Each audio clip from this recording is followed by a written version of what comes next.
આ તરફ અમદાવાદ ભાજપ દ્વારા મંડળ પ્રશિક્ષણ વર્ગનો પ્રારંભ થયો છે। નવા નિયુક્ત કાઉન્સિલરો તેમજ વોર્ડના હોદ્દેદારોને તાલીમ આપવામાં આવશે। 14 જુલાઈ સુધી મંડળ પ્રશિક્ષણ વર્ગ યોજાશે। પહેલા દિવસે વટવા વિધાનસભા અંતર્ગત વોર્ડની તાલીમ। રામોલ હાથીજણ વસ્ત્રાલ અને વટવાના આજે પ્રશિક્ષણ વર્ગ। પશ્ચિમ ઝોન ઇન્ચાર્જ કેસી પટેલ, ગોરધન ઝડફિયા, હરીન પાઠક હાજર રહેશે। 5 અલગ અલગ વર્ગમાં તાલીમ આપવામાં આવશે। સંગઠનમાં સ્વરૂપ છે। રામોલ, વટવા અને વસ્ત્રાલ આ 3 વોર્ડનો મંડળ વર્ગ આજે શરૂ થઈ રહ્યો છે। એનું પ્રદર્શનીનું ઉદ્ઘાટન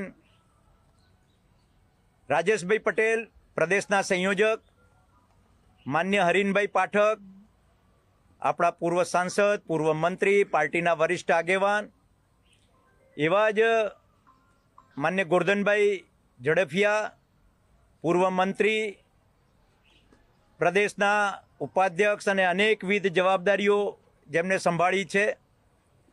આ 3 વર્ગમાં ઉદ્ઘાટન સત્ર થવાના છે।